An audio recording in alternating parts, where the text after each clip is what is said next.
Basta hanggat kaya ko, sisikapin ko na makapagtapos ka ng pag-aaral, anak. Gusto ko masigurado na magiging maayos ka sa buhay. Alam mo naman, itong cancer ko sa matres malala na. Madalas akong manghina kaya hindi na rin ako makapagtrabaho ng maayos. Hindi ko alam kung hanggang kailan na lang ang buhay ko. Pero huwag ka mag-alala dahil hanggat nandito ako, may kakampi ka. Kahit na ako lang ang tumataguyod sa'yo, sisiguraduhin ko na mabibigyan kita ng magandang kinabukasan. Promise ko rin po sa inyo, Ma, na pagbubutihin ko ang pag-aaral ko. Hindi ko po sasayangin kung anong sinasakripisyo nyo para sa akin. Iisa lang naman ang hiling ng bawat ina. Ang makita ang kanilang anak na natutupad ang bawat pangarap. Ganon din si Jinky para sa kanyang anak. Ngunit paano rin kung ang sisira ng pangarap na yon ay ang isang guro na dapat ay siyang gumagabay at nagtataas ng kumpiyansa ng bata? Ano rin kaya ang kahahantungan ng isang gurong matalas ang dila? May kakayahan pa ba siyang makabawi kung itim na kapangyarihan na ang maniningil o pagbabayaran na lang ang pagkakamali habang buhay? Ano bang sinabi ko nung nakaraan? Hindi mo ba maintindihan, ha? Tagalog na yan, ang bobo mo pa. Paano kanyan aasenso sa buhay? Sige, mukha naman ding wala kang mataas na pangarap eh. Yan, class, ang nagagawa ng walang kalinga at gabay ng tatay. Mukha ring hindi natuturuan ng nanay niya sa bahay nila. Palibasa kapag mahirap, walang mataas na pangarap. Sana hindi ka na lang nag-aral kung wala ka naman palang natututunan sa paaralan. Grade 9 ka na niyan? Seryoso ba? Nakaabot ka ng grade 9? Hindi ko po talaga alam kung anong ibig sabihin ng magsanggabal. Anong pinagsasasabi mong magsanggabal? Ang sabi ko, magsanggalab. Naturingang Pilipino ka, ang bobo mo sa sariling wika. Alamin mo kung ano ang magsanggalab dahil bibigyan kita ng mababang grades kung di mo yan masasabi sa akin bago matapos ang time ko. Tumayo ka dyan hanggat hindi mo alam kung anong ibig sabihin yan. Magsindi po ng apoy? Magsindi ng apoy? Saang lupalop mo yan natutunan, ha? Alam mo, nai-stress ako sa katangahan mong bata ka. Wala ka natutunan sa klase ko. Sige, bahala ka dyan sa buhay mo. Mangolekta ka na lang ng kahoy, pansiga para sa bahay nyo. Hay, punyeta naman talaga. Class, makinig naman kayo sa akin. Huwag nyo naman gayahin si TJ. Parang munggo ang utak, walang nagiging laman. Alam nyo, kapag kayo nagpatuloy sa pagiging bobo, wala kayong mararating sa buhay. Kung gusto nyong umasenso sa buhay, ngayon pa lang dapat magaling na kayo sa klase. Napayuko na lang si TJ habang umuupo siya. Napahiya siya. Hindi naman yon ang unang beses. Dahil sa tuwing nagtuturo ang guro nilang yon, ipinapahiya siya. Ang iba namang kaklase niya, nakikita yon bilang biro lang. O sadyang sanay na ang iba sa kanya dahil naging guro na rin nila ito. Hindi siya makapagsumbong sa principal dahil tatay ng guro nila ang principal. Malamang ay mas kakampihan nito ang anak kumpara sa kanya na nagsusumbong. Nang makauwi na si TJ sa bahay nila, naabutan niya ang ina na naghahanda ng mga ukay-ukay na binebenta nito online. Dahil may sakit sa matres si Jinky, hindi na siya makapagtrabaho ng maayos. Bilang siya na lang ang tumataguyod sa anak, gagawin niya ang lahat para mabigyan ito ng magandang kinabukasan. Kaya hindi rin makapagsabi si TJ ng dinaramdam niya. Ayaw niyang maging dagdag stress sa kanyang ina. Marami na kasi itong iniisip para sa kanilang dalawa dahil bibihira lang kung magbigay ang kanyang ama. May sarili na kasi itong pamilyang binubuhay. Kumain ka na muna, anak. May ginawa ako dyang Graham bar. Gusto mo yon, di ba? Naalala ko kasi bumili ka nun eh. Ang sabi sa akin, pwede raw yung ibenta eh. Lalo na daming bata dito sa atin. Dagdag na lang din sa pinagkakakitaan ko. Sige po, Ma. Bihis lang po ako saglit. Okay ka lang ba? Bakit parang nakasimangot ka dyan? Ang dami mo bang ginawa sa school? Opo eh. Walang gana ang bata na pumasok sa loob ng kwarto. Nagbihis siya pero sadyang tamad na tamad siya. Sobrang bigat ng nararamdaman niya dahil araw-araw niyang iniisip ang sinasabi sa kanya ng guro. Paulit-ulit na bumubulong sa kanyang utak ang mga biro na tunay na nakakasakit sa kanya. Bata pa siya masyado para matanggap ang ganong klaseng puna. Sa mga araw na lumipas, walang nangyayaring pagbabago sa buhay ni TJ. Sa tuwing nakikita siya ng guro, sa labas man ng klase nito o sa mismong klase, nagmimistulang naging paborito siya nitong kutsain. Dumating na naman ang klase ni Madam Abalos. Klase na kalbaryo para kay TJ. Ginagamit ang nang, as in N-A-N-G, kapag tinutukoy ay ang noon o mga salitang inuulit. At kung gagamitin din ito sa unahan ng pangungusap, katulad na lang ng nang tumakbo si Nena. Ibig sabihin, nang na may A dahil nasa unahan siya ng pangungusap. Isang halimbawa kapag inuulit ang salita, tumakbo ng tumakbo. Kita nyo? Nang na may A kasi inuulit ang salita. Hindi siya gagamitan ng NG lang. Ikaw TJ, tumayo ka. Yes po, teacher. Ano ang ginagamit sa salita na ito? Nang na may A o nang na NG? Umulan ng malakas. NG po, teacher. Sigurado ka ba dyan sa sagot mo? Opo. Yun! Ang galing! Ang talino mo sana kung hindi ka bobo. Umupo ka na dyan. Hindi mo iniintindi ang sinasabi sa'yo. Nang na may A dahil nga nagsasabi ito ng paraan at sumasagot sa paano.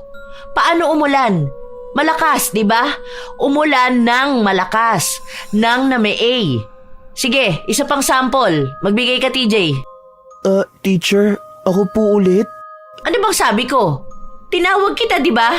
Bingi ka rin pala? May depekto na tenga mo? O baka nagpapalit ka na ng pangalan dahil tinipid masyado kaya ginamitan ng 2 letra lang? Magbigay ka ng sample. Ayoko nang inuulit, ha? Sa bahay ng lola ko? Yon! Ang galing mo talaga, TJ, dahil isa na namang katangahan. Nakaka-proud ka dahil sobrang consistent ng pagiging tanga mo. Nang yan na NG. Ang hirap talaga magturo sa bobo. Hindi gumagana ang utak. Ikaw, April. Yon, tama ka. Kumain ng mabilis. Dahil paano kumain? Mabilis, di ba? Kaya nang na may A. Ayan, TJ, tingnan mo ang mga kaklase mo. Nakatama kahit isang tanong. Baka next week mo pa ito magigets, ano? Okay lang yan. Loading pa yung utak mo. Hindi natin agad maaagapan kapag mahina ang kokote. Napahiya na naman sa klase si TJ. Pinipilit naman niya ang sarili na maging matalino o makasabay man lang sa mga kaklase niya. Kung tutuusin, hindi naman mahina ang utak ni TJ. Nakakasagot naman siya sa iba nilang klase. Mataas din ang nakukuha niya. Sadyang nawawala siya sa ulirat kapag si Miss Abalos na ang kanyang kausap. Dahil hindi pa siya nagsasalita, nalait na siya. Dahil din doon, nawalan siya ng kumpiyansa sa kanyang sarili. Isang araw, nasa loob ng silid-aralan ang ilan sa mga kaklase ni TJ. Wala pang klase noon dahil ilang minuto pa bago magsimula. Nagbabasa ng libro si TJ hanggang sa kinausap niya ang katabi niya. Ang ganda nito. Alam mo, pangarap ko maging writer eh. Alam mo yun, magsusulat ako ng libro tapos marami makakabasa. Bibigyan kita ng libro pag nangyari yun. Alam mo yun, yung nakaupo ako tapos ang daming book sa gilid ko. Tapos pirma-pirma ako. Tapos may mga magpapapicture sa akin, ganun. O kaya magsusulat ako ng tungkol sa mga balita. Hindi nila napansin na nakatayo sa tapat ng pinto si Miss Abalos. Nalaman lang nila noong natawa ito. Anong pangarap mo maging writer? Talaga ba? Paano ka magiging writer kung bobo ka? Kung hindi mo nga magets yung tinuturo ko. Huwag mong taasan yung pangarap mo, ha? Hanggang pagiging kargador ka lang o kaya maging mangingisda. Natatawa naman ako dyan sa pangarap mo. Napili mo pa talaga yung hindi pwede sa bobo na gaya mo. Kung ako sa'yo, para hindi ka ma-disappoint sa sarili mo, babaan mo yung expectations mo, bata. Hindi ka magiging katulad ng iniisip mo dahil ngayon pa lang wala ka ng kakayahan. Ibig sabihin, kung mahina ka sa pag-aaral, mahina ka ring umabot ng pangarap. Huwag mo nang lokohin ang sarili mo.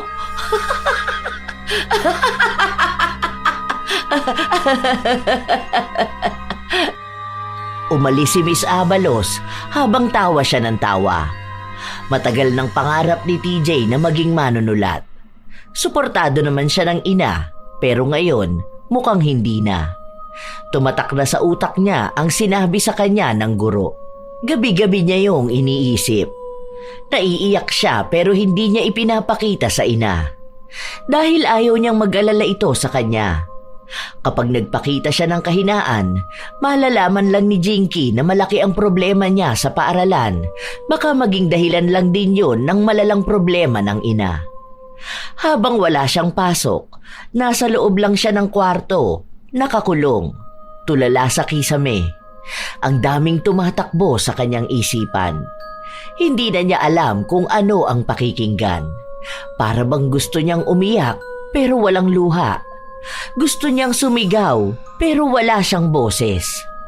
Ilang sandali pa, kumatok ang kanyang ina. Hindi ka lalabas? Akala ko ba pupunta ka sa pinsan mo? Ayoko po ma, wala akong gana. Tinatamad po ako makipag-usap sa kahit kanino. Tinatamad din ako magkikilos. Gusto ko dito lang sa bahay nakahiga. Okay ka lang ba talaga? Kung may problema ka, pwede natin pag-usapan. Nakita ko yung mga notebook mo na pinagsusulatan mo ng kwento. Bakit punit-punit na at nandun sa basurahan? Ayoko na nun ma, wala naman yung kwenta eh. Bakit walang kwenta? Ang ganda kaya ng mga yun. Pinabasa ko nga yun sa tita mo tuwang-tuwa kaya siya. Ang sabi pa nga niya, ang talino mo raw kasi nakakaisip ka ng mga ganun.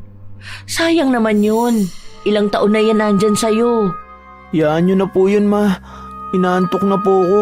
Iidlip lang muna ako. Hindi na, huwag ka nang umidlip dyan.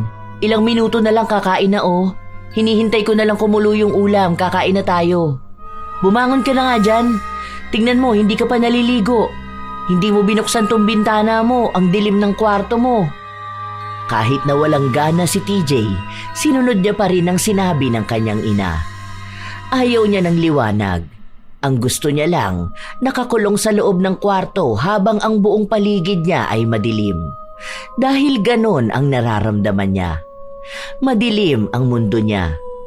Ganon ang pakiramdam niya ng ilan pang mga linggo.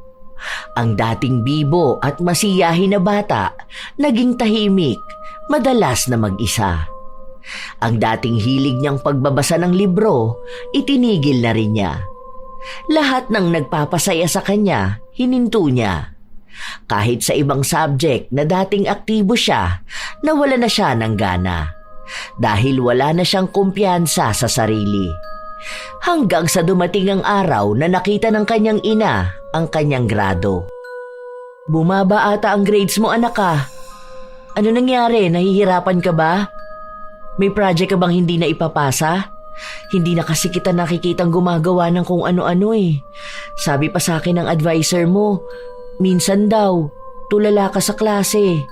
Kaya ang akala niya may problema tayo sa bahay. Alam kong hindi ka okay. Sabihin mo sa akin. Ayoko nang mag-aral ma, stop na lang po ako. Tapos tulungan na lang kitang magtinda ng ukay. Ha? Bakit mo naman naisip yan? Hindi ka pwedeng huminto sa pag-aaral. Ito na nga lang edukasyon ang maipapamana ko sa'yo. Para kung sakali man na mawala ako sa mundo, alam ko na may maganda kang kinabukasan. Ganun din naman po yun, di ba? Magtatrabaho pa rin naman ako pagkatapos ko mag-aral. Bakit kailangan ko pa magtapos? Ayoko na po mag-aral Ano bang problema sa school nyo? May nambubuli ba sa'yo ron? Gusto na lang po kitang tulungan, ma. Para hindi ka na mahirapang buhayin ako. Sige na, ma. Maglalako na lang po ako ng paninda. Hindi pwede. Ayoko na ganito lang ang trabaho mo. Mahirap ang buhay. Hindi ako mapapanatag kapag alam kong mas lalo kang maghihirap. Kung may problema ka sa school, Sabihan mo ko. Ako kakausap doon. Pero huwag kang titigil sa pag-aaral, ha? Di ba may usapan na tayong dalawa na gusto kong umakyat ng stage? Tapos promise mo pa sa akin, gagawin mo yun. Ngayon ba sinasabi mo na hindi ka natutupad ng promise mo para maging masaya ako? Para makapagsuot ako ng magandang dress sa stage? Pigil ang emosyon ni TJ. Gusto niyang sabihin sa ina ang nangyayari pero pinipigilan siya ng takot. Mahirap lang sila kaya baka ipahiya lang ang kanyang ina. Baka mas lalo itong mag-isip ng kung ano-ano, maging dahilan pa para lalong lumala ang sakit niya. Baka mapaaga pa ang pagkawala nito.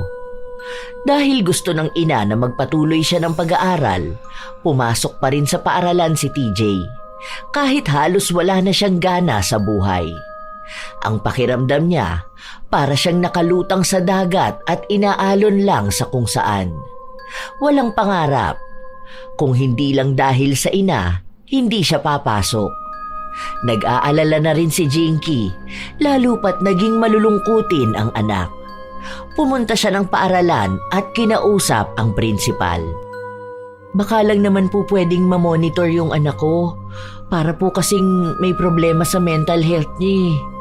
Alam niyo na, bata, hindi makapagsabi ng maayos. Kular ang anak mo, di ba? Hindi ka nagbabayad ng tuition? Bakit naman iniisip mong magiging espesyal ang tingin namin sa anak mo? Hindi ko naman po sinabi na maging special ang anak ko. Ang sinasabi ko lang, baka naman po pwedeng kahit paano mamonitor ang mga bata. Baka mamaya may pinagdaraanan sila. Bilang may mga guru dito, pangalawang magulang ng mga bata, baka lang po matulungan nila yung mga estudyante. Gaya po ng anak ko. Gaya po ng anak ko. Ang alam ko lang, maayos ang lahat ng guro dito. Kung may nakikita man silang kakaiba sa bata, sinasabi naman nila yon. Kapag nag-report sila sa amin, ibig sabihin nun, kailangan din namin kayo ipatawag. Pinatawag ka po ba? Hindi naman, di ba? Ibig sabihin, kung gagamitan ng common sense, kung meron ka man nun ha, walang nangyayaring masama sa anak mo. Sana yun din ang intindihin mo. Saka lahat kami rito busy. Baka naman gusto mong gawing kinder ang anak mo na kailangan mong bantayan kahit nagkaklase. Bakit hindi yung anak mo ang kausapin mo? Dahil baka kayo naman na may mali. Baka sa bahay nyo. Baka hindi nyo napalaki ng maayos ang bata. Tapos ngayon parang pinapalabas nyo, school ang may kasalanan. Madam, ang pagdidisiplina sa anak ginagawa sa bahay, ha? Disiplinado po ang anak ko. Iba naman po ang concern ko eh. Para naman pong hindi nyo pinakikinggan ko anong sinasabi ko. Hindi naman din mahirap intindihin yun. Madam, madaling intindihin ang sinabi ko. Use your common sense po. Hindi lahat ng bagay ipapaliwanag sa'yo para maintindihan mo, ha? Kung ayaw mo sa school namin, lumipat kayo ng ibang school. Ilipat mo ang anak mo. Basta kaya ng budget mo. Kahit na naiinis si Jinky, hindi niya maaway ang prinsipal. Umuwi na lang siya ng bahay nila. Wala pa rin siyang nakikitang palatandaan kung ano ba talagang nangyayari sa anak niya. Kahit naman anong kausap niya rito, hindi nagsasabi sa kanya. Ayaw niya ring pilitin ang bata. Naiintindihan niya rin na sa ganong edad, nahihirapan talaga ang mga kabataan na maglabas ng saloobin nila, kaya kinikimkim nila kung ano man ang pinagdaraanan nila. Kinabukasan, matapos ang pakikipag-usap ni Jinky sa prinsipal, nakarating din kay Miss Abalos ang nangyari. Kaya halata na naman kung sino ang pinag-iinitan. Ano to, TJ? Bakit ganito lang ang score mo sa exam? Nag-review ka ba? Ang dali-dali na nga lang nito, hindi mo pa talaga nasagot? Nag-review po ako. Hindi ko lang talaga maalala yung iba. Ang hina talaga ng memorya mo, ano? Halatang walang ambisyon sa buhay eh. Ikaw yung pinakamababa sa klase. Lagi ka na lang nahuhuli. Tapos yung nanay mo kumakademand sa amin, daig pa yung top student ka? Ano pong ginawa ni Mama? Hindi ko po alam na nagpunta siya. Nagpunta rito sa school.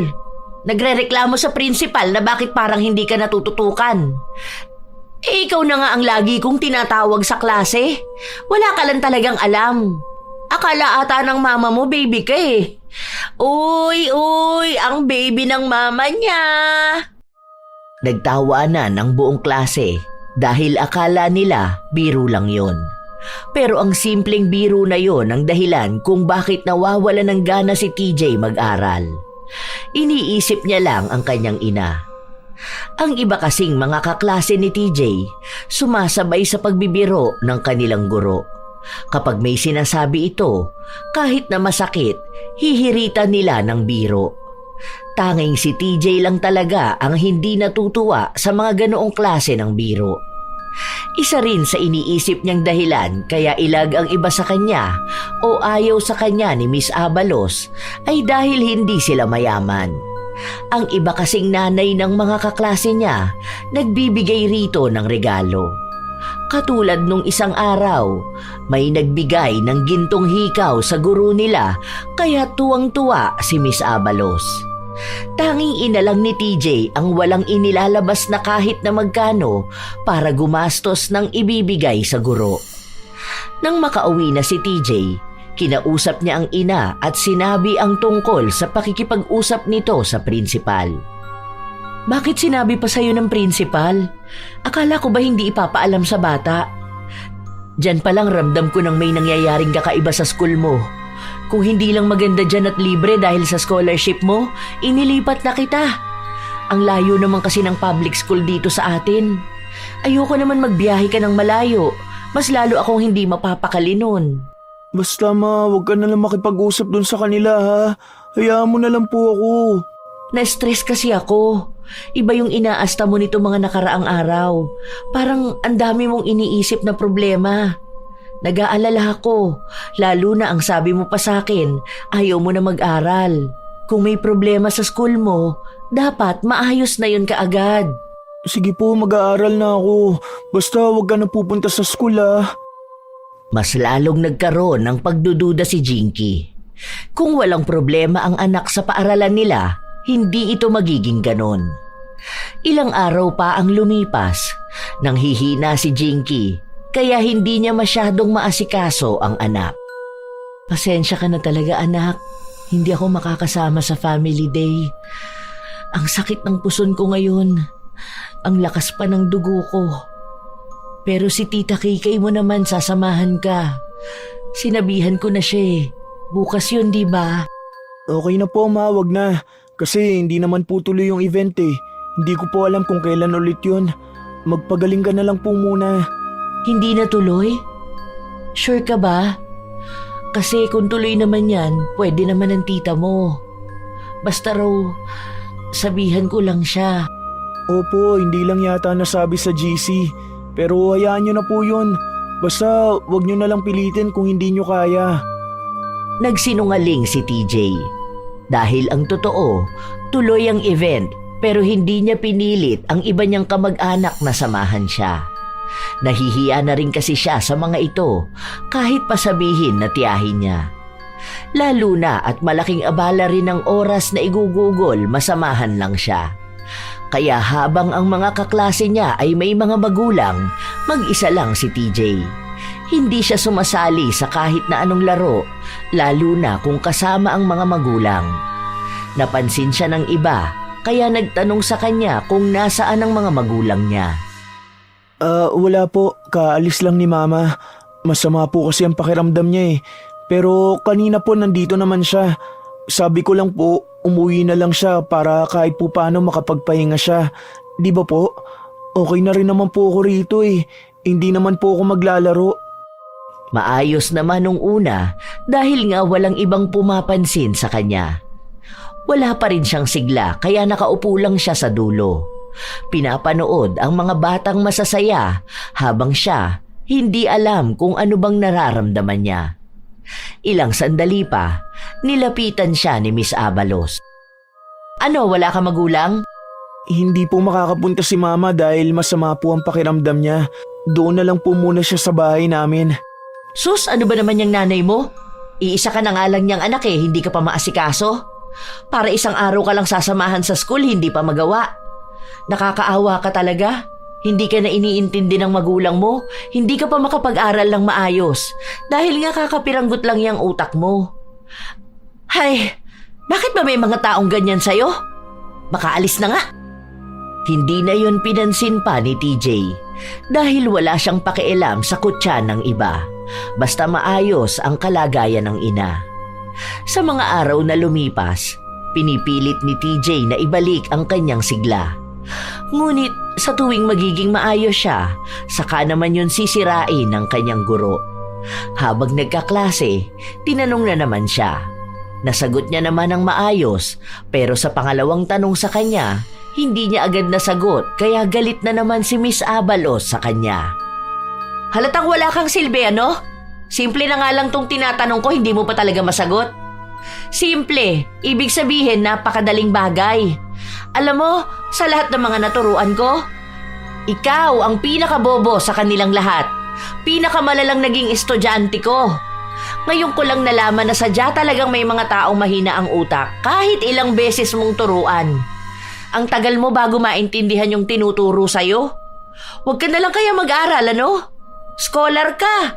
Sayang ang pinapaaral sa'yo ng gobyerno kung ganyan ka. Ang laki ng gastos para sa'yo. Galing sa tax namin yan. Alam mo, ngayon pa lang sinasabi ko na sa'yo ha, wala kang mararating sa buhay. Hindi ko naman po talaga alam. Wala naman po ako maalala na tinuro niyo yan. Pasensya na po, teacher. Eh ano nga bang maaalala mo? Eh di ba, ganito kaliit ang utak mo oh. Mas maliit pa sa munggo. Kung ganito ka palagi, ha? Wala ka talagang pangarap na maaabot. Magiging mababang tao ka. Gayahin mo na lang ang mama mo, nagbebenta ng ukay-ukay. Kasi malamang, siguro nung nag-aaral yun, bobo rin siya. Baka yun ang namana mo sa kanya. Sana hindi na kita makita bukas. Tulala na naman si TJ matapos nun. Lagi niyang iniisip ang masasakit na salitang sinabi sa kanya ng guro.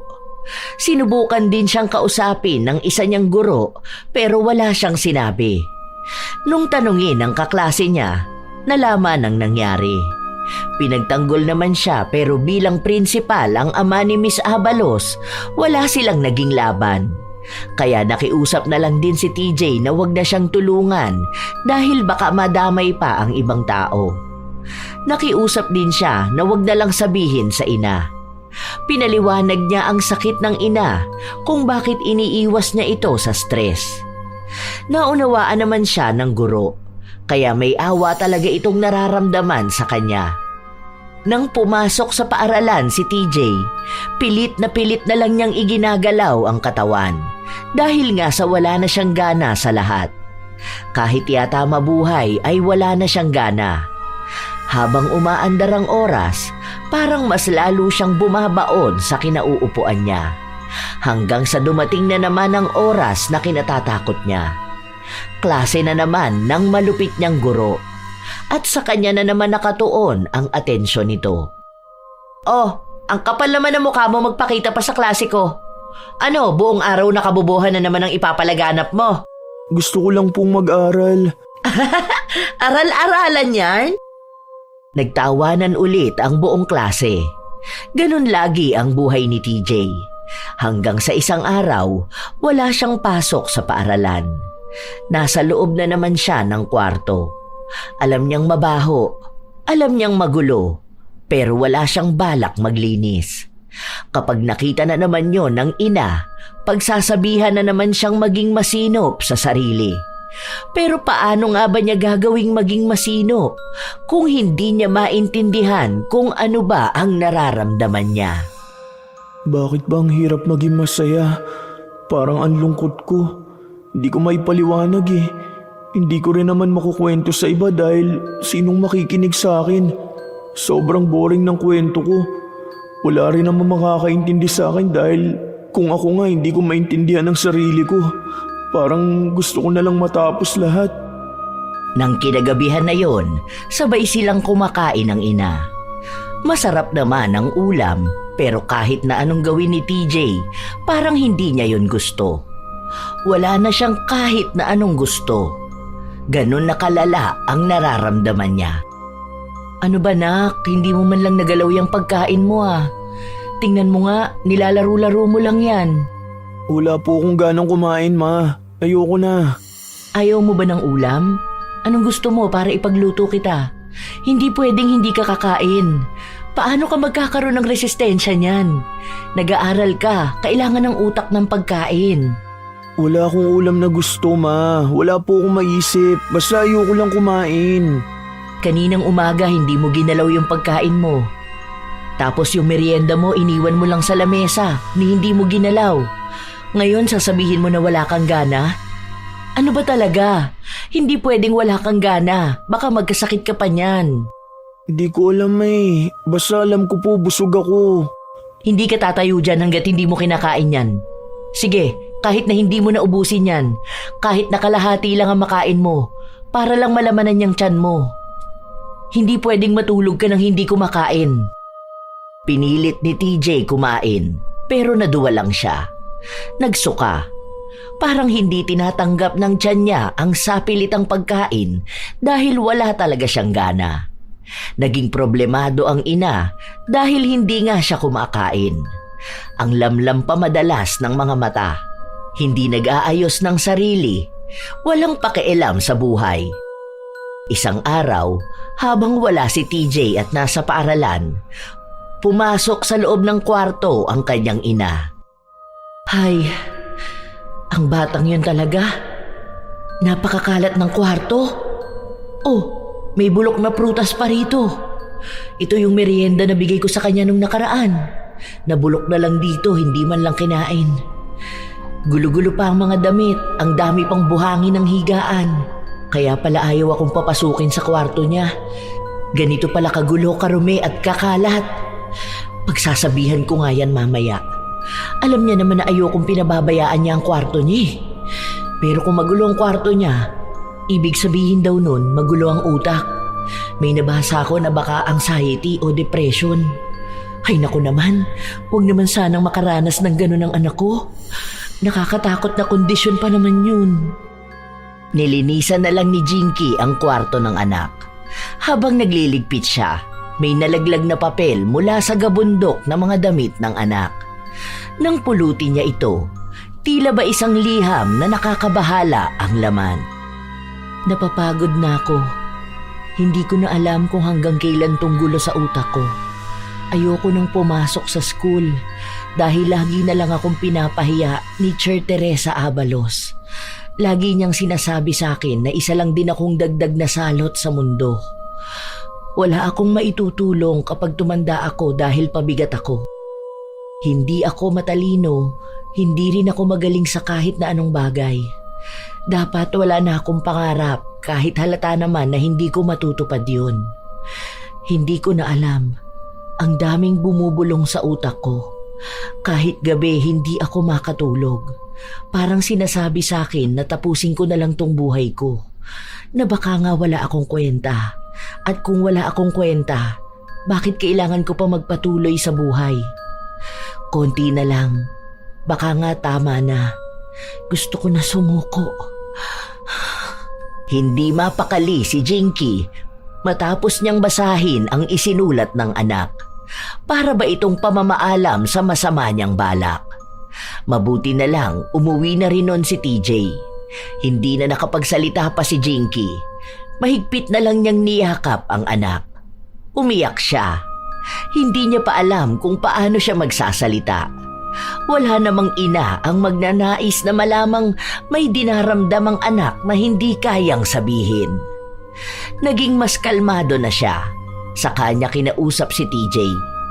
Ipinakita niya ang sulat na nabasa niya. Anak ko, huwag mo namang gawin to. Diba?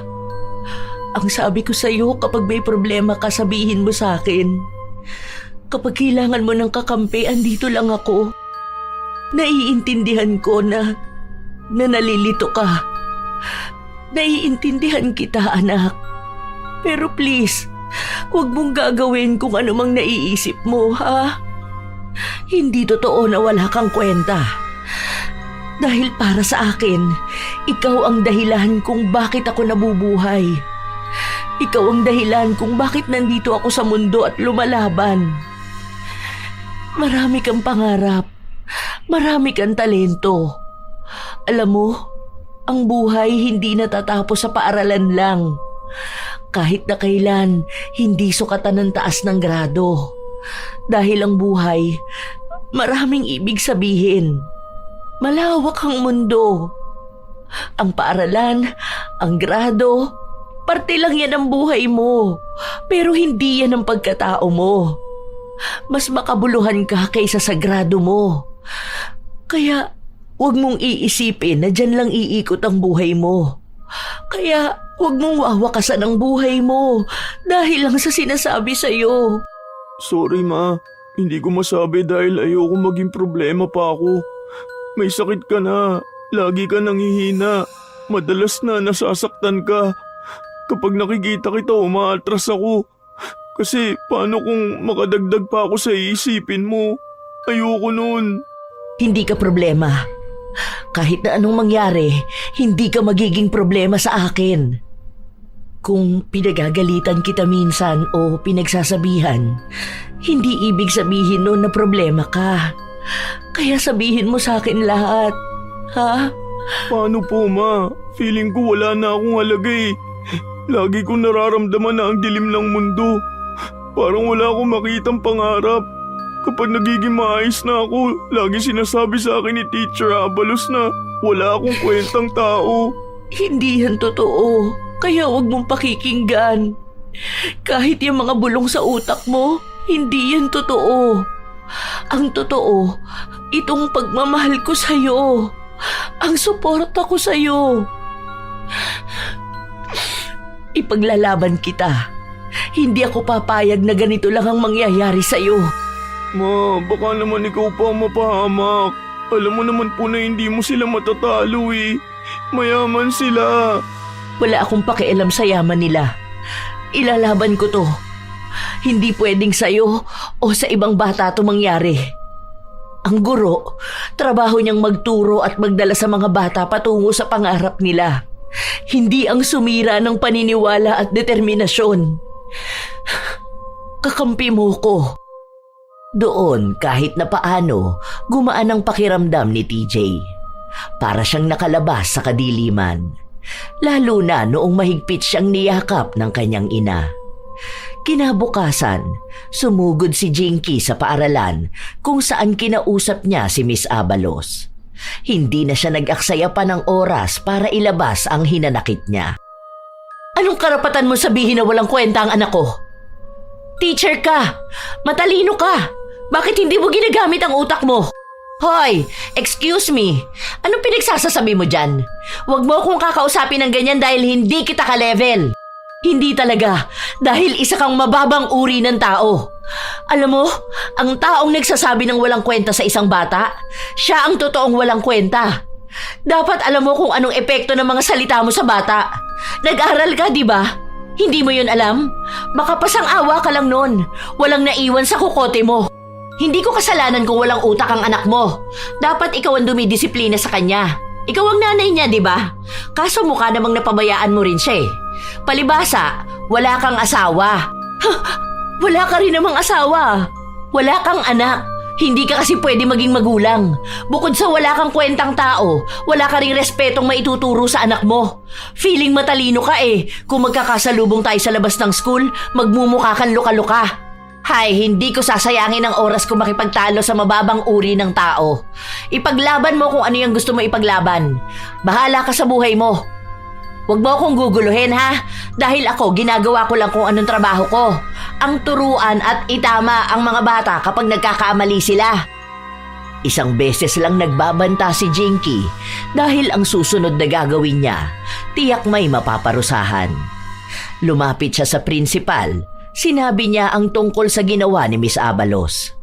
Umaasa siya na baka sa pagkakataon na yon ay may makinig sa kanya at bilang namamahala ng mga guro, may gagawin ang ama ni Miss Abalos. Ngunit sa bawat kwento niya, humihikab pa si Carlito. Tunay na nakakabastos dahil wala siyang maramdaman na simpatya para sa problemang kinakaharap ng kanyang anak. Ay nako madam, parte talaga ng buhay ng mga bata yan. Huwag nating gawing sensitive ang mga anak natin ha. Noong ang kabataan ko, mas malala ang mga teacher namin eh. Wala namang ganito na sumugod na nanay. Kaya tignan mo, ang tatag ng mga matatanda. Huwag mong igaya ang buhay mo noon sa buhay ng mga bata ngayon. Kaya mataas ang suicidal rate sa mga kabataan dahil sa ganyang mindset. Hindi ba kayo nagseseminar tungkol sa mga nangyayari ngayon? Sa bagong henerasyon? Talagang ganyan ka mag-isip? Ginawa kasing sensitive ang mga bata. Saka yung anak ko pala biro yun. Kung hindi marunong tumanggap ng biro ang anak mo, malamang masasaktan siya. Dadamdamin niya yun. Hindi naman pwedeng seryoso lagi ang mga guro, di ba? Boring naman yun. Minsan, kailangan natin ng konting saya. Ganon din sa pagtuturo sa mga bata. Imbis na yung anak ko ang pagsabihan, yung anak mo na lang. Dahil turuan mong hindi maging sensitive. Kung nabuhay pa yan ng panahon ko, baka hindi niya kayanin. Masyadong naging baby ang mga bata Ang sensitive. So wala kang gagawin. Yan lang ang sasabihin mo sa akin matapos ko magreklamo. Bilang prinsipal, ganyan lang talaga. Ano gusto mong gawin ko? Alam nga naman tanggalan ko ng trabaho ang anak ko.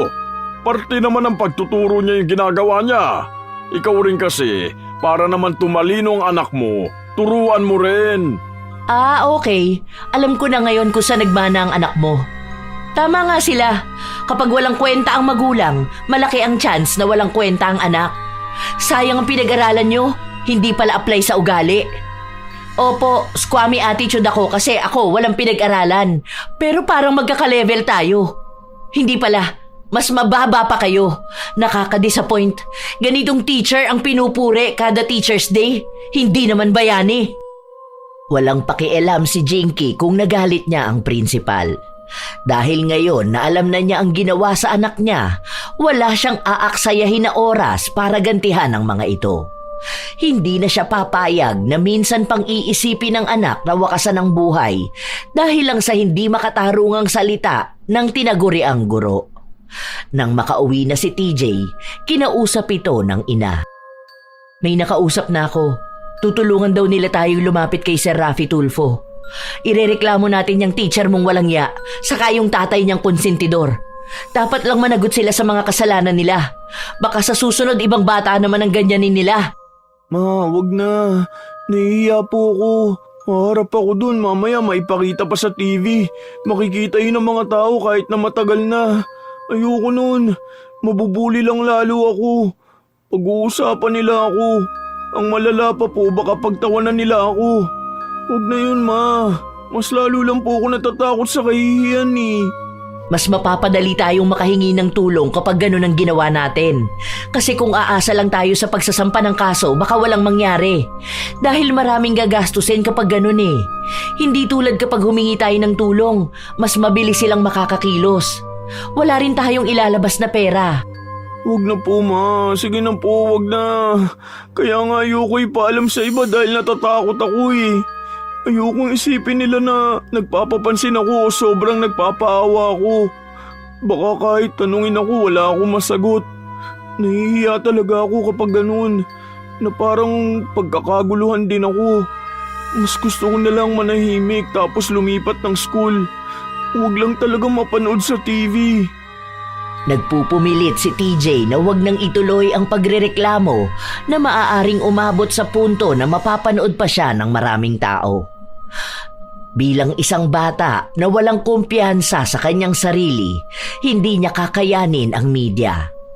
Dahil sa pakiusap ng anak, hindi na lang itinuloy ni Jinky ang pagrereklamo. Pero hindi niya sinabi na titigil siya sa paghihiganti. Dito na niya naisipan na ipabarang ang mag-ama. Pero dahil iisa lang ang kailangang mauna, si Miss Abalos na ang inuna niya. Nais niyang maging mas malala. Hindi lang basta parusa, kundi bagay na magbibigay ng kahihiyan at sakit. Hindi na lang yun sinabi ni Jinky sa anak. Paraan niya ito para maipakita na ang mga taong katulad ng ugali kay Abalos hindi pinapalampas. 2 araw na hindi pumasok si Miss Abalos at nung pumasok siya, para bang may sakit siya.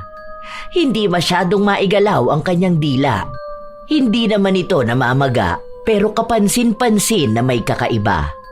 Pinipilit na lang niyang maging normal ang lahat. Nasaan yung assignment niya? Ano po yun, ma'am? Hindi mo ako naiintindihan? Anga ka? Ang sakit ko rin yung dila ko. Bisit kahit ko, di lang ako intindihin. Naging katatawanan siya ng buong klase dahil panay sila tanong kung ano bang sinasabi ni Miss Abalos. Dahil nga hindi nila maintindihan. Akala nila 1 linggo lang na ganun, pero buwan ang inabot bago kahit na paano ay nanunumbalik ang maayos niyang pananalita. Pero hindi pa rin nawawala ang butas-butas sa kanyang dila. Mas lumalala ito at mas lumalalim. Hanggang sa pinatayo si TJ para sagutin ang isang katanungan. Nang biglang may tumalsik sa damit ng bata. Maliit na uod. Hindi niya alam kung saan galing hanggang sa nakita niyang sa dila ng guro. Kitang-kita nila kung paanong nagbutas-butas ang dila ng kanilang guro. At kada maliliit na butas, may lumalabas na mga uod. Sa tuwing nagsasalita siya, tumatalsik ang mga ito. Sa takot ng mga bata, nagsigawan sila at nagtakbuhan. Dahil doon, nakakuha ng maraming reklamo si Miss Abalos. Nakarating din kay Jinky ang nangyari dahil sa kwento ng kanyang anak. Takot na takot kami lahat, ma. Kasi alam mo yung nakikita sa Facebook, yung butas-butas na paa, pero sa kanya yung dila niya. Tapos as in sobrang liit ng mga uod. Ay, naiisip ko na naman, nandidiri ako. Buti naman, baka inuod na kamo ang dila niya dahil sa kasamaan ng ugali niya. Deserve niya yun. Lahat talaga ng mga taong masasama ang ugali, masama yung nagiging balik sa kanila. Ano po kaya yun? Parang sakit na niya, ganun po? O baka may allergy siya? Kasi talagang kita mo yung butas sa bibig niya. Parang yung butas-butas na parang ganun sa honeycomb. Gagaling pa kaya yun, ma? Sana hindi nakakahawa, no? Magkakaroon pala ng meeting bukas. Ipapatawag daw po lahat ng parents. Baka pag-usapan po yung tungkol dun. Ang dami kasi mga magulang na nagrereklamo. Natatakot mga kaklase ko, ayaw nang pumasok sa klase. Natutuwa si Jinky sa nalaman niya. Alam niyang nagsisimula pa lang ang kalbaryo ni Miss Abalos. Sa kasamaan ng ugali nito, malamang mas malala pa ang daranasin niya. Kinabukasan, maagang nagpunta sa paaralan si Jinky. 1 oras pa bago ang pagtitipon nila. Habang naglalakad siya, nasa lubong niya si Miss Abalos. Bakit naman naka-face mask ka? Baka hindi makahinga yung mga uod sa loob ng dila mo. Wala akong panahon makapag-usap sa'yo. Sayang naman. Ako pa naman gusto ko. Naririnig ko yung mga chismis tungkol sa'yo ah. Ang lala nga raw niyan. Patingin nga ako. Mukhang masaya ka pa sa pinagdaraanan ng ibang tao, ano? Sa bagay, ano ba namang alam mo sa mga ganito? Mga taong katulad mo, wala naman yung ibang alam kundi ang maging masaya kapag naghihirap ang ibang tao. Kaya hindi ka gumagaling dyan sa cancer mo eh. Hindi naman sa lahat ng tao. Ano lang, sa mga katulad mong deserve parusahan. Akalain mo yun, dahil mga bulok na salita ang lumalabas sa'yo, ayan, nabulok yung dila mo. Nakakatakot nga raw eh. Balita ko, tatanggalin ka sa klase ah. Ano yun, mawawalan ka na ba ng trabaho? Wawa ka naman. Ano pala yan? Nalulunok mo yung uod? Tumataas ang balahibo ko oh. Palibhasa, wala kang alam sa science. Hindi ito uod. May mga puti-puti lang ang dila ko dahil sa gamot na nilalagay ko. Saka may pambayad ako sa doktor, no? May gumagamot ng sugat ko. At sa oras na gumaling ako, may trabaho at propesyon akong babalikan. Sana all, no? Inggit ka? Kung sana may pinag-aralan ka lang katulad ko. Okay, tingnan nga natin kung hanggang saan aabot ang kayabangan mo. Uod? Teacher Abalos pala. Edukada ka kuno, pero parang hindi ka naman tinuruan ng good manners and right conduct. Siguro ikaw ang kulelat sa value subject nun ano.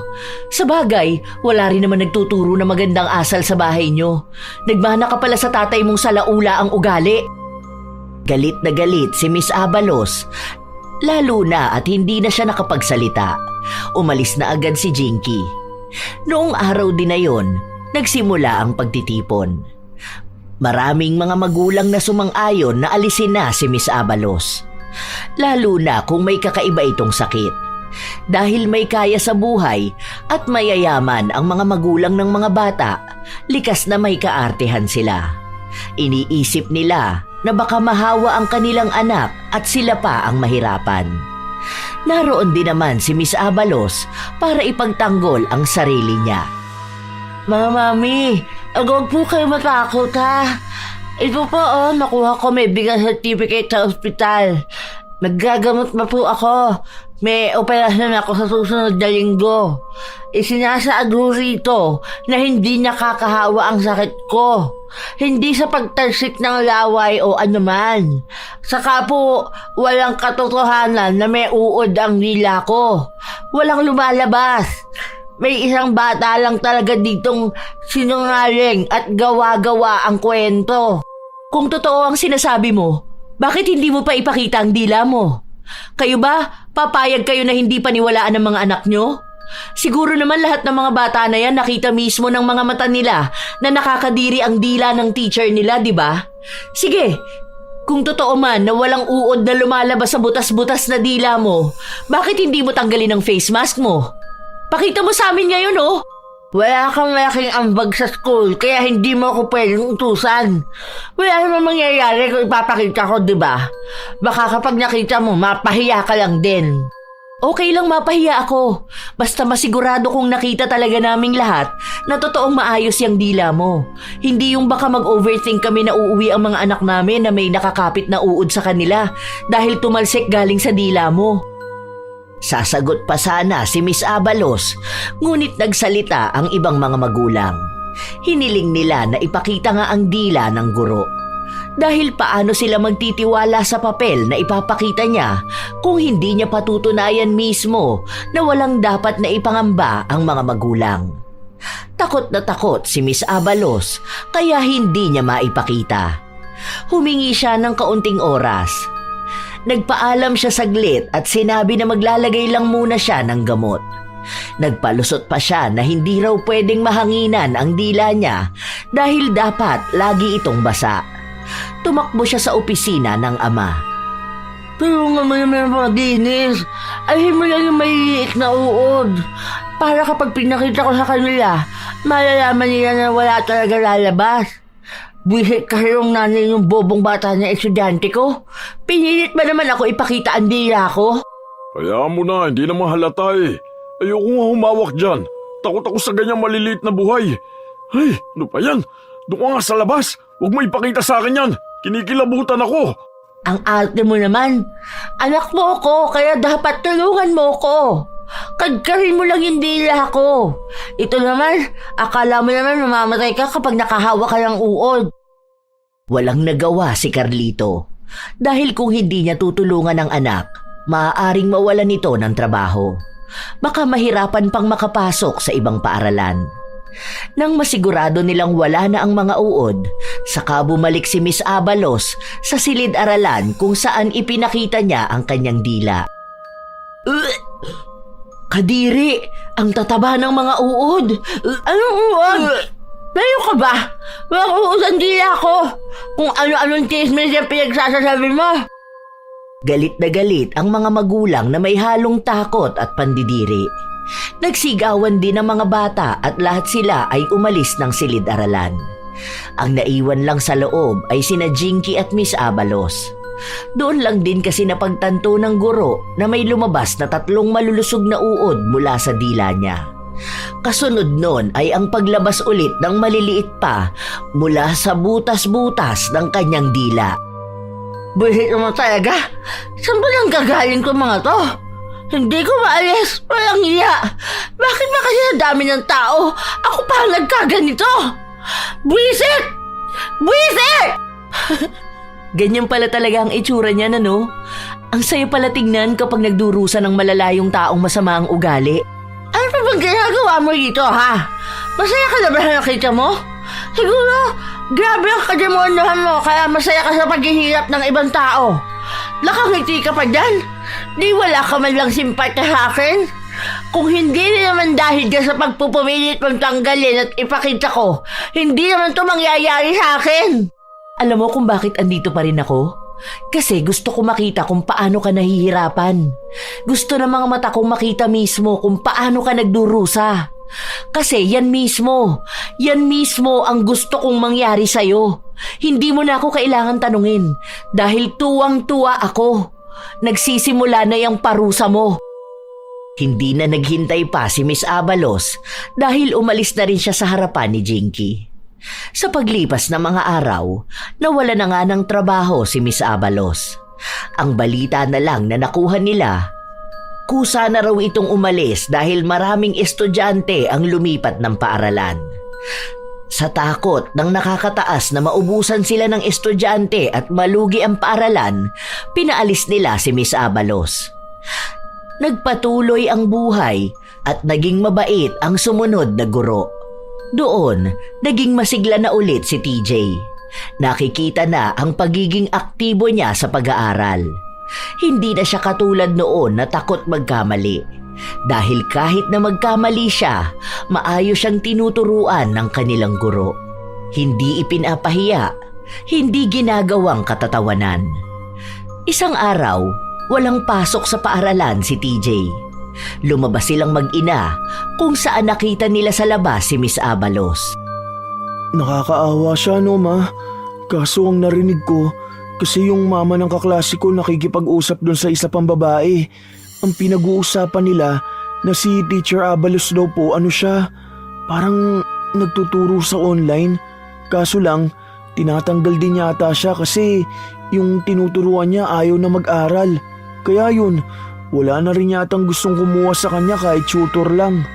Yan din yung nabalitaan ko. Hayaan mo siya. Kasalanan din naman niya kung bakit siya nagkakaganyan. Kung ano yung masama niyang ginawa sa iba, yun din ang babalik sa kanya. Tapos mukha namang mapagmataas pa rin siyang tao. Hindi siya humihingi ng tawad sa iba. Tingnan mo na nga lang yan, nangaaway pa siya ng waiter. Kaya nabubulok ang dila niya dahil yung dila niya mismo ang nagiging dahilan para makasakit siya ng kapwa. Hindi niya alam kung anong pinagsasasabi niyang masasakit sa ibang tao. Paano na lang kung yung waiter may problema pala? Paano kung iniisip niya na parang lahat na lang nang nangyayari sa kanya, puro na lang mali? Tapos dadagdagan pa ng problema ni Miss Abalos.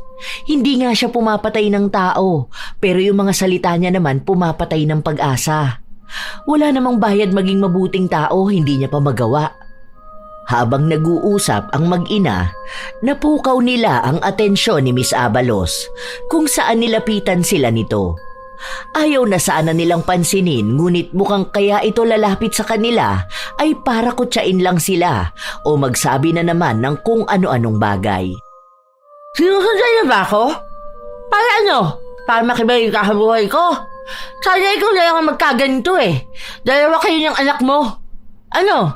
Siguro kahit sa bagong teacher nila, puro kamubuhan pa rin ang pinapailan ng anak ko. Bakit ka naman namin susundan? Sino ka ba? Isa pa, masaya na ang anak ko sa bago nilang teacher. Ang bait nga Ang ganda na ng muka, ang ganda pa ng ugali. Tapos yung dila niya, walang uod. Oh, wag mong tatanggalin yung face mask mo, baka mahulog yung mga uod na nasa dila mo. Ka-order lang namin ng pagkain. Ang dami rin tao rito Pag may nakapag-video sa'yo, panigurado ko niyan viral ka. Alam mo, hirap ka na nga, hindi ka pa rin nagbabago. Ano ba naman yan? Bulok pa rin ang ugali mo kaya yung uod andyan sa dila mo namumuhay. Para sabihin ko sa'yo, malapit na akong gumaling. Kaunti na lang. At kapag ako gumaling, talagang makikita mo. Babalik ako sa dati. Kasi ako, matalino ako. Ibig sabihin, pwede ka maging teacher ulit. Sige, sabi mo yan Basta ang alam ko, walang kwenta ang talino ng isang tao kung palpak naman ang ugali niya. Pero buhay mo naman yan sa kapagdurusa mo naman yan. Labas na kami dyan. Kaya kung anumang mangyayari sa'yo ngayon o sa hinaharap, bunga yan ang mga ginawa mo sa nakaraan. Sabi nga nila, kung masama ang tinanim mo, huwag kang aasa na aani ka ng kabutihan. Ilang linggo pa ang nakalipas. Normal na buhay lang para sa mag-ina. Habang nagsusumikap sa buhay si Jinky, siya namang pagsisikap din ng anak sa pag-aaral. Nakikita naman ni Jinky na talagang masigla ang anak. Masiyahin na ulit ito, hindi katulad noon na parang pagod na pagod ito at hindi man lang ngumingiti. Bilang isang ina, masaya siyang nanunumbalik ang sigla ng anak. Hanggang sa malapit nang matapos ang taon ng pag-aaral ni TJ. Ibig sabihin ay tutungtong na siya sa 10 baitang. Isang hapon, umuwi si TJ at sinabi niya sa ina na pinatatawag ito ng prinsipal dahil nais siyang makausap. May sinabi ba sa'yo kung bakit daw? Wala naman po, pero ang sabi niya sa akin, importanteng araw po yun. Gusto niya na nga ngayon eh, pero sabi ko na hindi po pwede ngayong araw kasi ngayon po yung gamutan mo. Kailangan mo magpahinga. Hindi alam ni Jinky kung para saan, pero nagpunta pa rin siya ng paaralan. Nang pumasok siya sa loob ng opisina, nakita niya roon si Miss Abalos. Matagal na itong wala sa paaralan, kaya hindi niya alam kung bakit naroon. O baka dahil ama nito ang prinsipal. Wala naman siyang pakialam kay Miss Abalos. Depende na lang kung pinatawag siya dahil dito. Tungkol ba saan tong pagpapatawag sa akin? Tungkol ba to sa anak ko o tungkol lang sa kung ano? Ito kasing anak ko. Ang sabi niya may nakausap siya. At ang sabi sa kanya mukhang pinapakulam siya. At ano naman ang kinalaman ko dun? Hindi ako albularyo. Mukha kasing ikaw lang ang may kakayahan na gawin to sa akin. Kaya pagsasabihan na kita ha, ipaalis mo ang kulam na to sa akin bago ka pa maparusahan. Kapag ako nagpa-albularyo, tiyak ako na babalik to sa'yo. Baka hindi lang dila mo ang uurin. Baka buong katawan mo na. Hindi ako ready, sorry. Hindi ko alam na parang may audition pala rito para sa comedy bar. Nakakatawa kasi. Hindi kami nagpapatawa rito, madam ha. Kinakausap ka namin na maayos. Hindi na nga namin pinagkakalat sa ibang mga magulang eh. Kaya ka nga namin kinausap ng pribado. Dahil nga gusto namin na sa atin na lang tong issue na to. Yung hindi na makakalabas sa ibang tao. Bakit hindi nyo ipagkalat? Takot din kayo na baka magmukha kayong tanga, no? Isipin mo yun, bigla kayong mambibintang ng tao kahit na hindi nyo naman napapatunayan. Saka kahit saan nyo naman dalhin yung chismis na yan, hindi naman kayo paniniwalaan ng mga tao. Sa panahon ba ngayon may naniniwala pa sa kulam-kulam na yan? Saka kahit sa pinakamagaling kayong albularyo lumapit, hindi nyo matutukoy kung sinong gumawa niyan sa inyo. Dahil alam namin na ikaw lang ang may motibo. Naalala ko noon sumugod ka rito dahil sa suicidal note ng anak mo, di ba? Tapos yan na ang nangyari sa anak ko. Hindi ka man lang ba naaawa? Bakit? Ang anak mo ba naawa nung panahon na may magpapakamatay na dahil sa kanya? Isa pa, patunayan niyo munang nagpakulam ako. Hanggat wala kayong patunay, wala kayong magiging laban sa akin.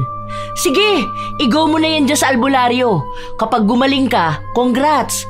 Kapag bumalik sa akin, ganun talaga, di ba? Kung gagaling ka nga, wala namang gumagaling na taong masama ang ugali. Alam ko na kung anong gusto mo. Gusto mong pumahay yung anak mo at magkaroon ng maraming awards. Gusto mong magsabit ng ilang medal sa kanya. Sige, kung yan ang kapalit, tutulungan ka ng tatay ko. Wala akong pakialam sa medals o awards na yan. May ganyan man o wala ang anak ko, ayos lang sa akin basta makapagtapos siya ng pag-aaral. Hindi yan ang sukatan para maging proud ako sa kanya. Mahirap kami pero may prinsipyo ako. Kung ako man ang gumawa niyan sa'yo, hanggang sa kamatayan ko hindi ko yan babawiin. Maghanap ka ng albularyo na magtatanggal niyan dahil kahit na kailan, hindi ko yan babawiin sa'yo. Magdusa ka habang buhay dahil yan ang nararapat sa'yo. Huwag mo akong guluhin o takutin. Kahit na sa kamatayan, hindi ako takot. Huwag ka na magmatigas. Sige, pera, gusto mo? Total, mahirap ka. May sakit ka yan, di ba? Bibigyan kita ng pera para naman makaya mo buhayin ang anak mo. Kaya kong buhayin ang anak ko mag-isa. Hindi mo ako mabibili. Walang kahit na anong sapat na halaga o suhol ang kapatawaran ko. Kung anong galit ko, ibinabaon ko yun sa puso ko. Masama ka rin palang tao eh. Paya-payaho lang pala tayo rito. Dapat, pati ikaw, pinaparusahan din, di ba? Madam, kung ang Diyos nga nagpapatawad ikaw pa kaya na tao lang? Huwag niyong gamitin ang Diyos. Mas kilabutan ka dyan. Masyado kayong ipokrito. Sayang, ang daming salamin dito sa opisina pero hindi nyo makita ang sarili nyong refleksyon. Wala naman saysay itong usapan natin eh. Hindi ko rin naman kayo pwede i-educate kasi hindi naman kayo bobo. Sadyang masama lang kayong tao. Sige na, sabihin mo na lang kung ano bang gusto mo. Huwag ka na magmataas, wala ka mapapala kung ganyan ang ugali mo. Sabihin mo na para magawa na namin. Gusto mo humingi ako ng tawad sa'yo? So ayun na, ikaw ang hindi marunong magpakumbaba. Ganyan ka pala humingi ng tawad? Ano bang gusto mo? Yung naiiyak-iyak ako? Teka, magpa-practice lang ako ng acting ha? Nakakatawa ka. Sarili mo lang ang iniinsulto mo. Mas lalo mong pinapatunayan sa akin na hindi mo deserve ang kapatawaran mula sa akin. Na wala akong dapat na maramdamang awa sa'yo. Kahit na totoo mang umiyak ka sa harap ko o lumuhod ka, hindi ako magpapatawad kung peki lang din ang salita mo. Huwag niyo na rin sanang aksayahin ang oras ko dahil wala akong pakialam sa pinagdaraanan niyo. Katulad lang din ng sinabi niyong wala kayong pakialam sa mental health ng mga bata. Nagmatigas si Jinky. Hindi siya magpapatawad kahit na anong mangyari. Hindi madadala sa salita o sa mga panakot sa kanya. Nagsabi kasi si Miss Abalos na yung anak na lang niya ang ipapakulam nila. Pero bata pa lang si TJ, may kontra na siya sa anumang gawa ng itim na kapangyarihan. Kung anumang ipagagawa laban sa kanilang mag-ina, doble ang balik nito sa taong nagpakulam. Isang araw, nabalitaan na lang niya na nagkasakit ng malala si Carlito. Hindi raw matukoy kung ano yung masakit sa kanyang tiyan. Doon na lang nabalitaan ni Jinky na gumawa ng ritual si Carlito bilang bawi sa kanilang mag-ina. Pero sa kanya tumalbog. Dahil doon, hindi na maagapan ng albularyo. Natanggal siya sa trabaho nang wala sa oras. Nagkaroon din ng sunod-sunod na kamalasan ng kanilang buhay. Naging hikaho sila sa buhay kahit na nangyari lahat yon sa loob lang ng isang buwan. Dahil hindi makapagtrabaho ang mag-ama, wala silang ibang inaasahan kundi ang kakapiranggot lang na tira sa ipon nila. Patapos na maloko ng peking albularyo si Carlito at tumangay ng malaking halaga mula sa kanya. Ma, tingin mo po, karma na ni na Teacher Abalos yun? Kasi po, naririnig ko yung ibang teacher na yun ang pinag-uusapan eh. Lalo na raw po dun sa nakarma sila. Paano raw pinapakalat din nila na mangkukulam daw po tayo? Hayaan mo na sila. Buhay na nila yon. Nakulam nga raw po yung principal. Tapos ikaw sinisisi. Yun lang yung narinig ko pero di naman sila pinaniniwalaan. Kasi sinungaling daw sila at imposible na gawin mo yun. Wala namang katotohanan yun eh. Kung anong pinapakalat nila, sila na yung may mali ron. Saka wala akong panahon sa mga pagbibintang nila sa akin. Basta ang mahalaga sa akin, maayos ka na. At alam ko na kapag nawala ako sa mundong ito, magiging matatag kang abutin ng mga pangarap mo sa buhay. Wala na po kaming pasok, ma. Ano na lang po, tulungan na lang kitang kumita ng pera, ha? Maglalako na lang ako ng Graham Bar. Sige, gagawa na lang pala ako ng marami. Dami ko pa namang kaibigan dito. Alam ko bibili yung mga yun. Sa pilitan talaga pagbibenta ko sa kanila. Para iipunin ko yung pera ko na yun. Para kapag pasok ka na, hindi ka na po magbibigay sa akin ng allowance. Masayang nag-uusap ang mag-ina. Hanggang sa nakarinig sila ng katok. Wala naman silang inaasahan na bisita. Kung kapitbahay naman nila, minsan tinatawag na lang ang pangalan nila at hindi na kumakatok. Si TJ ang nagbukas at noong makita niya ang dating guro, tinawag niya ang ina. Pinapasok naman ito sa loob ni Jinky, kaya si TJ nagtungo sa kanyang kwarto dahil ayaw niya ring makialam sa usapan ng nakatatanda sa kanya. Anong kailangan mo sa akin na talagang sinadya mo pa ako sa bahay ko? Gusto kong humingi ng tawad sa'yo. Alam mo, sa dami nang nangyari sa buhay ko ngayon, masasabi ko talaga na marami akong natutunan. Ang dami kong taong nasaktan. Natama ka nga. Hindi ko ginagamit ang talino ko para makapagturo ng maayos o makatulong sa mga bata. Ako ang sumisira ng pangarap nila. Sana mapatawad mo ako. Patawarin mo rin ako, pero hindi ko kayang magpatawad. Hindi pa ngayon. Hindi ko alam kung kailan. At hindi ko rin alam kung mangyayari pa. Please, parang awa mo na. Patawarin mo na ako. Hindi ko na alam kung anong gagawin ko sa buhay ko. Kung alam mo lang kung ano nang nangyayari sa amin ngayon. Alam ko naman na nagkamali ako. Wala na ba akong karapatan na magkaroon ng bagong buhay? Paano ko maipapakita na nagbago na ako kung ayaw mo kong patawarin? Maawa ka naman sa akin. Yung tatay ko, hirap na sa buhay oh. Wala na akong ibang choice kundi lumuhod sa'yo. Hindi mo na kailangan lumuhod sa akin. Hindi na magbabago ang isip ko. Wala na akong magagawa sa sakit nyo ng tatay mo. Isa pa, kaya namang ganun na nangyari sa tatay mo dahil sinubukan niya kaming ipakulam, di ba? Yung anak ko, ilang taon lang ba yan? Ako may cancer. Hindi pa ba sapat na nagdurusa na rin kami sa buhay? Gusto niyong gumawa ng masama sa kapwa niyo at nung kayo ang binalikan ng masama, bigla kayo magpapaawa? Magbabago na ako, pangako. Alam ko na ang gagawin ko ngayon. Hindi na ako babalik sa kung anong ugali ko noon. Pangako ko yan sa'yo. Please, maawa ka na sa akin. Hindi ako naniniwalang nagbabago ang taong masama. Walang sakit, walang pagdurusa ang magpapabago ng ugali mo. Kaya ka lang ganyan. Kaya ka lang mabait ngayon at nangangako na magbabago ka dahil yun lang ang naiisip mong paraan para maging maayos ka. Pero hindi yun ang totoong nararamdaman at gusto mo. Bakit? Di ba malaking kasalanan din tong ginawa mo sa akin? Oo, at hayaan mo akong pagbayaran ko kung ano man yung nagawa ko. Pero hindi ako magpapatawad. Hindi ko kaya. Kaya wala kang mapapala sa akin. Kahit na umiyak ka pa at ilang beses mong sabihin sa akin na magbabago ka na, hindi ko pa rin kaya. Para to sa anak ko at sa anak ng ibang tao na maaaring mabiktima mo. Para sa kinabukasan ng ibang mga bata. Para sa mga pangarap nilang nasira mo at masisira mo pa lang. Dahil alam ko at naniniwala ako na sa oras na maging maayos ka at alam mong walang ibang taong kakalaban sa'yo, babalik ka sa pagiging masama. Kaya hindi ako magpapatawad. O kung magpapatawad man ako, wala na para alisin ang parusa na yan sa'yo. Kaya huwag ka nang babalik sa bahay ko. Hindi mo ako madadala sa mga iyak mo, sa mga pangako mo, sa mga salita mo. Kung ano na tong nangyayari sa'yo, yan na mismo ang balik ng pagiging masama mong tao. Kung ano man din ang magiging kabayaran ko dahil matigas ang puso kong magpatawad, nasa akin na lang yun. Ako rin naman ang magbabayad nun. Basta ang alam ko lang, pinagbabayaran nyo ang sa inyo. Naging matigas ang puso ni Jinky. Hindi niya talaga pinatawad ang dating guro ng anak.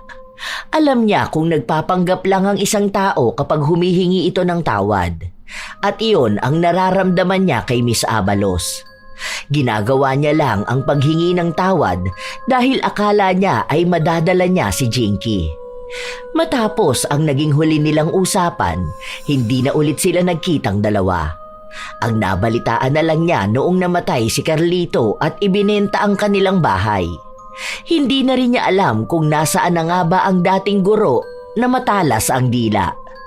Ang guro na nang mamaliit ng estudyante at pumuputol ng kanilang mga pangarap.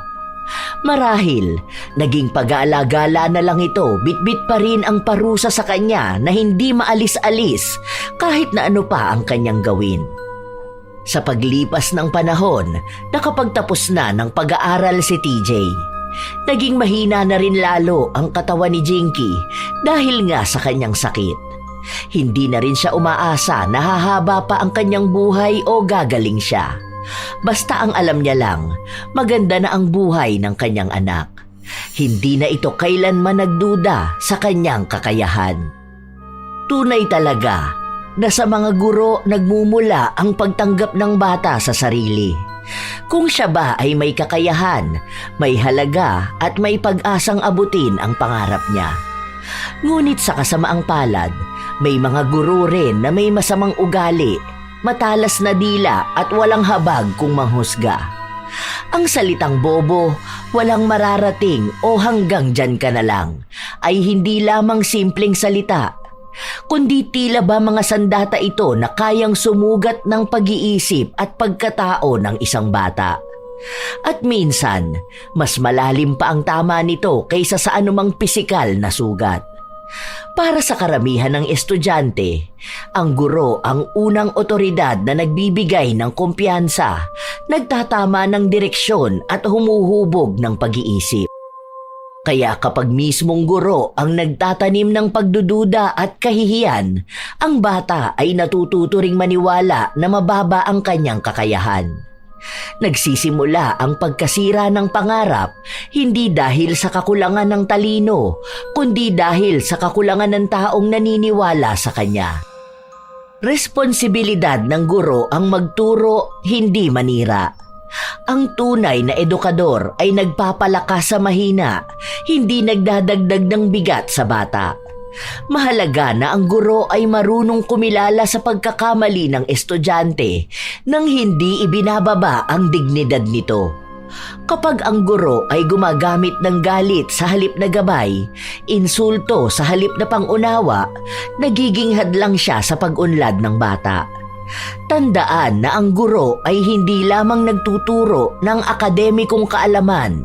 Sila rin ang unang naglililok ng kumpiyansa at pag-asa ng kabataan. Ang salitang binibitiwan nila ay kayang magtulak sa estudyante pataas o kaya ay magpatulak sa kanila pabagsak. Ang tunay na sukatan ng mahusay na guro ay hindi ang taas ng grado ng estudyante, kundi kung paano niya tinulungan ang bata na makita ang kanyang halaga at kakayahan.